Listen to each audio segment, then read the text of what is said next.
Hi! Welcome to Judy's Kitchen. So ano ba ang episode natin ngayon? Dali lang ha, wait ka lang dyan. Maingay kayo. Quiet po. Naghahanda na kasi sila ng merienda namin. Okay, so ano bang episode natin today? We will be making Korean galbi. So may naging episode na ako dati na beef bulgogi, pero ang ginamit ko kasi doon yung bottled marinade na. For this episode, gagawin natin yung mismong marinade ng galbi. Ito yung mga in-order natin sa mga samgyup na mga restaurants. Ito yun, may peras siyang kasama. So this is fragrant pears. Sisimulan natin buuin muna yung marinade. Kahit hindi ka mahilig magluto, magabubuo mo siya because sama-sama lang siya. Malaking factor ang pears because there's a certain ingredient na meron ng pears that helps the beef na mag-tenderize. So kahit na masyadong may pagka-tough yung beef na nakuha nyo, okay lang because ideally, you have to marinate your beef ng overnight talaga, at least 6 or overnight. 6 hours to overnight para talagang mag-break down yung laman or yung mismong hibla ng beef, kaya mag-pears tayo. So we have our pears, we have our onions, we have some at least 4 to 5, like 4 pieces of garlic na hubad, and ginger.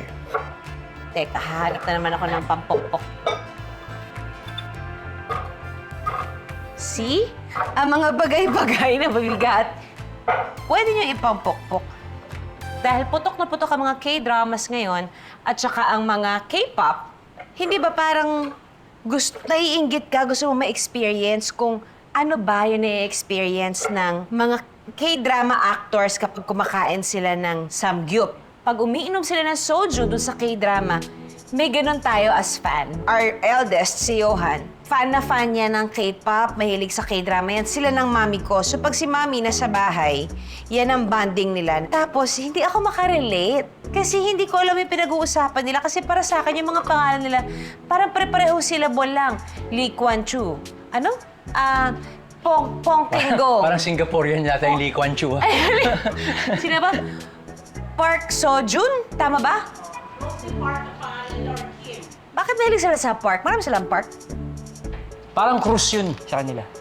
Parang Santos. Kasi meron din silang... Sino yung sa yung crush na crush ni Ate Sharon? Gong Yoo. Si Gong Yoo, si Train to Busan. Yes. Yeah! Tumama ako sa Train to Busan. So, meron tayong onion leeks dito. Isasama lang natin siya dyan. Just get the white parts. So, alam niyo naman akong chumika kapag nagluluto, di ba? Tahiin nyo na lang, tapos balik-balikan nyo na lang yung episode ko nasa na may sinasabi ko. Anyway, according sa research ng isang historian and anthropologist, may similarities kasi between Korean and Filipino dishes. Kimchi as the #1 side dish. That is why we will be making kimchi fried rice to partner our galbi dish. So, meron din silang bibimbap, meron silang japchae. So, yung bibimbap, pinipare natin, parang nako-connect natin yan sa mga fried rice natin, yung japchae sa mga bihon, so tanghon gisado natin. So, tayo, bilang mahilig kumain, gusto natin yun, may association tayo kahit paano sa mga kinakain natin. And familiar tayo kasi napapanood natin. Nyo pala, kasi hindi ko siya napapanood. Okay, so babalik ako dito sa marinade ko. I have pears, white onions, onion leeks, ginger, and garlic. We will add our cola. Why? Because cola will also help break down those fibers. So, hinahanap kong term. Nalagay ko na ba ngayon? Baka bumula. Lagay ko na lang. Konting cola. Soy sauce. Siguro, mga ganon. Some pepper. Ako naman, kaya gusto ko rin gumawa ng kimchi fried rice kasi nga yan yung mga side dishes sa mga Korean restaurants. And me, lately, kumakain ako ngayon talaga ng kimchi with any meals, regardless kung anong klase yan. Basta, importante may kimchi ako kasi it's fermented, it's super good for the gut, you know. It's full of probiotics, so it keeps us from getting sick. Kasi nagkakasakit tayo kapag punong-puno na ng toxins yung katawan natin. So you want to have that probiotic always, either through kimchi or through other fermented food or just capsule form. Basta probiotic, importante yan. Then we will just blend this.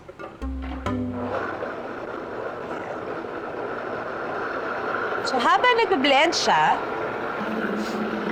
lalagay tayo ng brown sugar. Kasi di ba ang galbi manamis-namis. So yun yung gagawin natin. Actually, hindi siya manamis-namis. Matamis talaga siya. So brown sugar, you can use cocoa sugar. And we will add some honey to this para mas deeper pa yung tamis niya pero hindi overpowering. Kumbaga, dalawang klaseng pagtamis yung ilalagay natin. On that note, tawagin ko lang ang aking bakla. Bakla! Abot naman po ng honey. Ngayon, if you want your galbi to be spicy, pwede niyo lagyan ng gochugaru, pwede niyo lagyan ng gochujang, or if you find it a bit expensive, pwede naman chili oil. Kung ano yung meron kayong pangpanghang sa bahay, okay lang. Kasi, kung yun yung ingredient na meron kayo, go! Doesn't matter. Kasi nga, i-marinate naman natin siya. What's gochugaru? Gochugaru, ito yung parang chili flakes nila. Gochujang, yun yung parang fermented soybean na may na paste na red. Gochugaru, yun yung chili flakes nila na super anghang. Yun yung ginagamit nila for kimchi pag nagfa-ferment. So, kaya siya maanghang. Eh, excited ako sa kimchi. Okay. Let's just taste. Ay, mahihain ng bakla ako ngayon. Ay, hindi ka pala bakla. Asan ba yung... Sumisiesta. Ito talaga si Nonong. Mga ganitong oras, sumisiesta na yan. Just a bit of honey. Ay!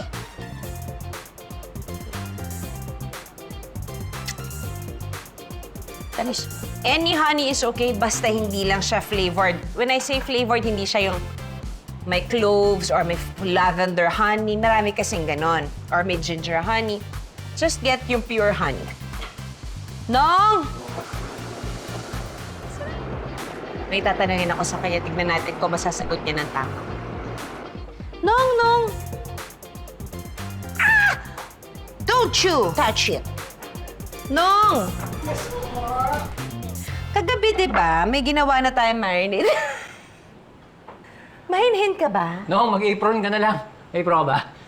Mag-apron ka muna. Apron ka muna. Baka ma-MTRCB tayo. So, okay. Maglalagay tayo ng marinade dito. You can make a lot of marinade for one batch para hindi naman sayang. Kasi again, pag mas marami yung ingredient na nabibili mo sa palengke, medyo nakakatawad ka na mas malaki, diba? Aminin nyo yan. Kasi minsan nakakatawad din ako. Hindi nga lang online, kasi pag online, walang tawad-tawad. Pero pag may mga moments na nakakupunta ako sa ibang lugar, sinusubukan ko naman ding tumawad. Hindi naman malala, yung sapat lang. You can make a big batch of this para may ready-made bulgogi marinade na kayo na homemade. Medyo mas kampante kayo kasi kayo yung gumawa.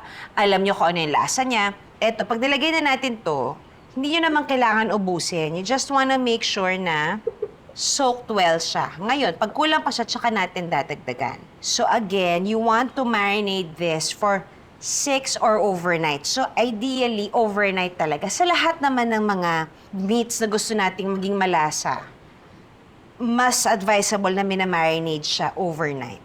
So, yung mga fibers ng pear and yung ano ng cola, yun yung magbe-breakdown ng mga fibers na yan ng ating galbi or ng ating short rib. But again, you can buy at least kahit the cheapest short rib. You make this marinade, then makukuha mo pa rin siya nang maluluto siya ng tender. So, ibababad ko pa siyang ganyan. Nong! Saan ba kinuha yung apron sa Cubao? Busy siya. Busy siya. Tagal na siya magsuot ng apron. Nong! Ano po yun? Sabi ko sa'yo, mag-ready ka eh. Yan. Tawag dito, gumawa na tayo ng marinade kagabi, di ba? Yes. Nalagyan po ba ng ano? Ano yung... ano? Leveling yung first floor, second floor, third floor. Ano yung totoo?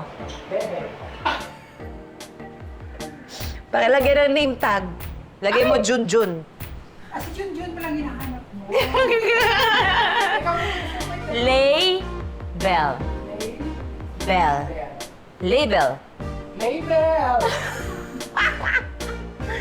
So yung natira nating marinade, lilabelan nyo lang yan and just make sure na makonsume nyo siya at least in a week's time kasi nga fresh ingredients siya. So you don't want naman na mag-spoil siya kasi sayang naman yung effort nyo, sayang din yung pera. Just make sure that you will mindfully use your marinade. So we will keep this sa ating ref natin. Nilabas ko lang yung pre-marinated from last night para mag-room temp na siya. Why do we have to make sure na nasa room temp yung beef natin? Kasi para kapag nag-kiss na siya sa... Hindi mo siya mag-kiss kasi magte-take a nap siya sa griddle natin. Pantay ang pagkaluto niya. So gusto natin siyang i-room temp. So, ito na yung marinade namin kagabi. Mas nag-darken lang siya kasi nga overnight na siya. Ang bilis lang guys, di ba? Gagawin na natin ngayon ng kimchi fried rice. Itong kimchi fried rice, palagi ko ito pinapabaon minsan kay Rai. Pero iba talaga, pag freshly cooked siya, nabab ang kimchi fried rice. Ibang-iba. So we have our wok. We'll add some oil. Okay.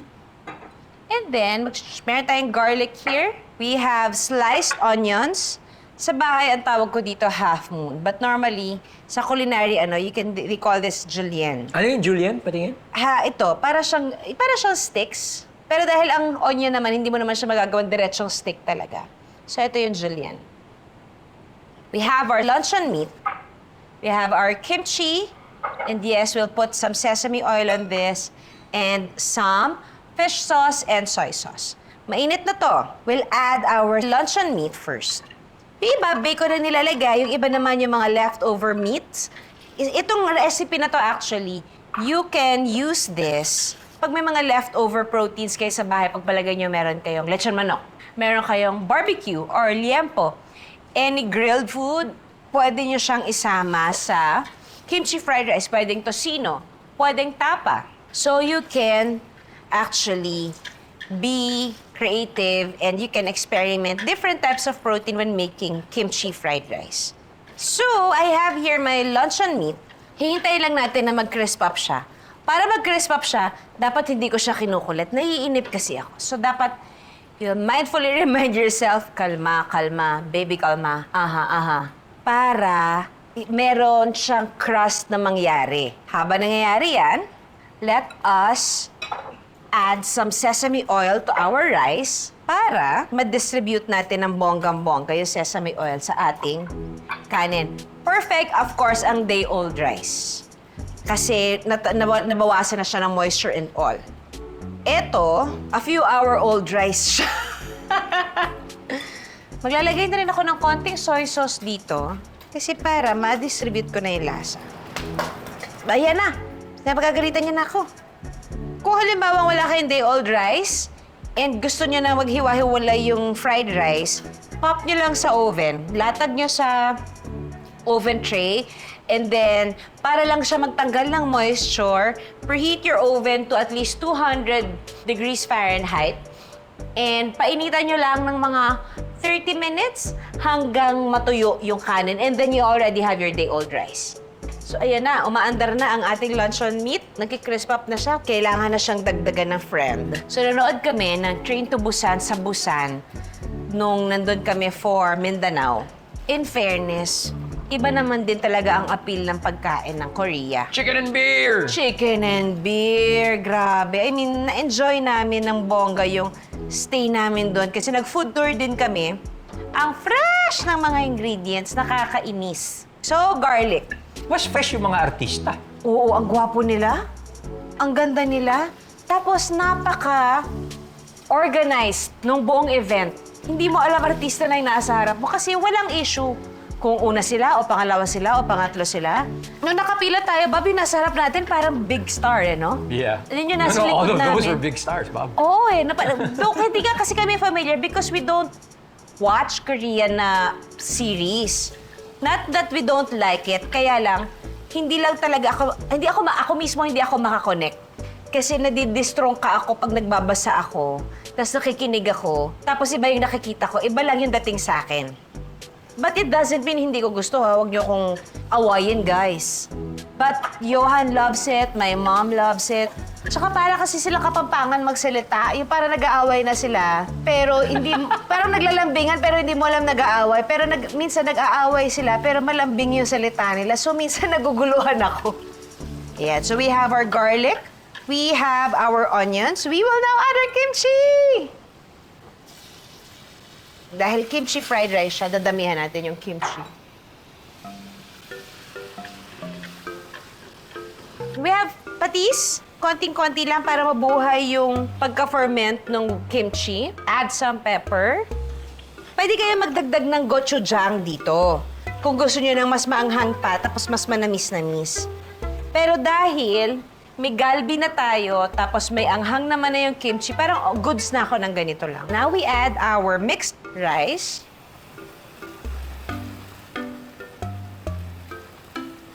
So, add some more pepper. Tikman ko muna to. Tignan ko kung ano pang kulang niya. Ay, alam nyo, konti na lang, malapit na tayo matapos. Parang nasad ako. Masyado ako mabilis today. Pwede ko pang tamisan. Pwede bang tamisan? Pwede nyo pang anghangan? Ayan. Ang saya ng kulay ng pagkain ng Korean, ano? Tapos ang daming maliliit na mga dishes. At least, ilan yun, Manay? At least 18? Pag doon ka kumain, ang dami talaga. Yung, pwede nga isang dish na lang yung ordering mo kasi libre lahat yung side dishes. Tapos, only siya. Pwede kang humingi ng humingi.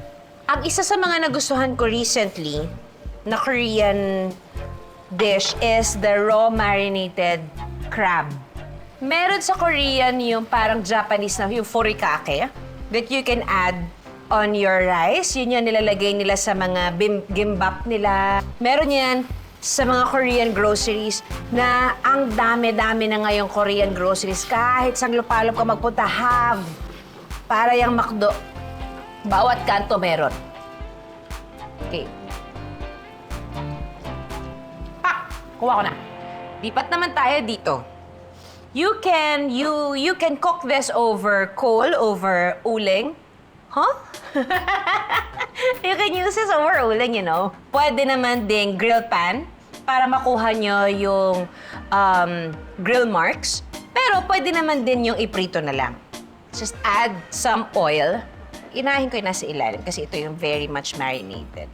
So again, recap tayo. Ano yung ingredients na marinade natin?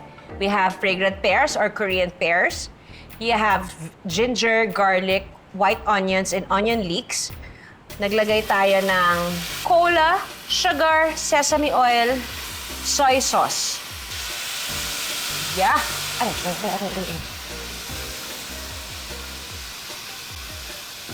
Oh, di ba? Bango. Si Tito, di gumagano. I saw you. Oh, wow. Tapos, one more way to enjoy this galbi is, alam nyo yung parang, yung bao bun? Meron na bibili niyan sa mga groceries na nasa freezer section. Para siyang fusion ng pagpalagay natin Chinese and Korean. Ilagay nyo yung, steam nyo yung bao bun. Ilagay niyo yung galbi doon. Of course, walang buto. May kimchi, may garlic aioli, tapos may lettuce. Tapos kakainin mo lang very, very ham. Ba't ko ba hindi ko naisip yun para present ko na sa inyo ngayon? So, you wanna make sure that it's properly charred. Again, this is beef, so you can cook this ng kahit hindi thoroughly kasi pwede naman siyang medium rare. So, okay. Habang hinihintay natin yan, konti na lang pwede natin i-flip yan. We'll plate our rice. Dito naman sa rice, you can add some egg on top. Kuya Wally, tignan mo to. Kita mo yan? May lumalabas na dugo sa bone. Ibig sabihin, yung heat niya umakyat na. So you want to flip it just at the time na nag-ano na yung dugo sa bone. So ayan na yung perfect na char na hinahanap natin. There you go.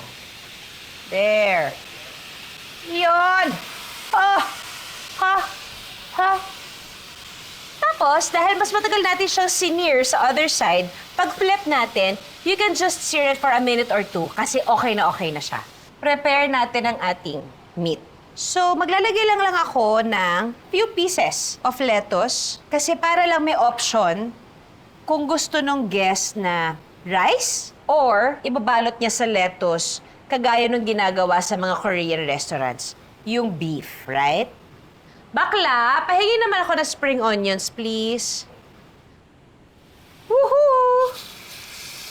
Okay na to, patayin ko na siya.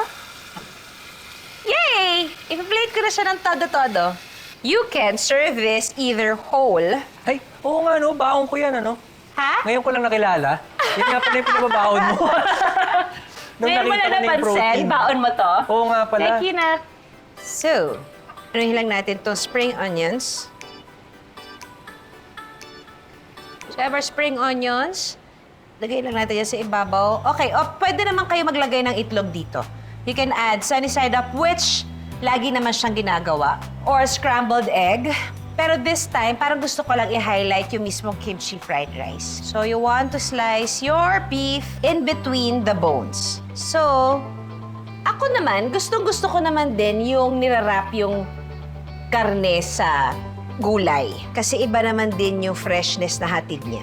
Ay, ang lambot ng beef bob. Naalala ko nung pandemic, nung first time tayo nakapag ganito, iba yung happiness ni Lucho. Si Lucho kasi is a big bulgogi eater or fan talaga siya ng mga basta karne. So, nung finally nag-set up ako ng ganito nung pandemic for dinner, ang saya-saya ng mga anak namin.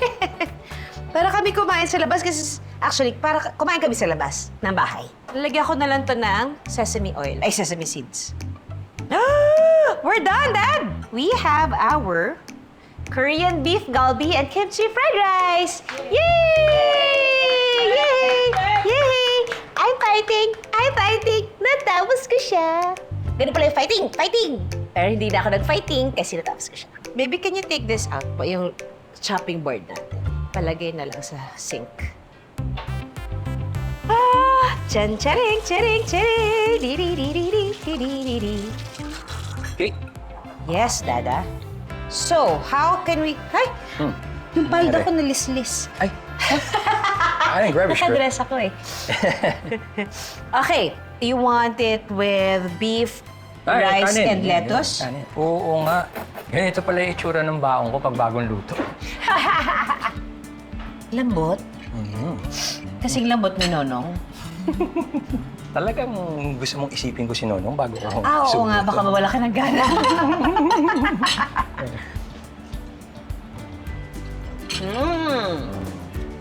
Kung ako naman yung lasa ng galbi, di ba? Ba't masarap siya? Gusto masarap siya. I mean, I am not really familiar with galbi. Is it supposed to... Yeah, medyo na-miss talaga siya dapat. Alright. Very good, chef. Up. Hello. Mas masarap yung kiss. Wow. So we just made Korean kimchi fried rice and Korean galbi na ginawa natin yung marinade from scratch. So please try this at home. Again, let me know kung ano yung na-achieve ninyo. Thank you all for joining me for another episode here at Judy's Kitchen. Don't forget to be grateful, be kind, and always pay it forward. God bless you all. See you next week. Bye! Woo! Yay! Ngayon lang ako na ganyan. Wala masyado i-replate. Nilagyan ko na ng sesame oil, Dad. Parang hindi pa.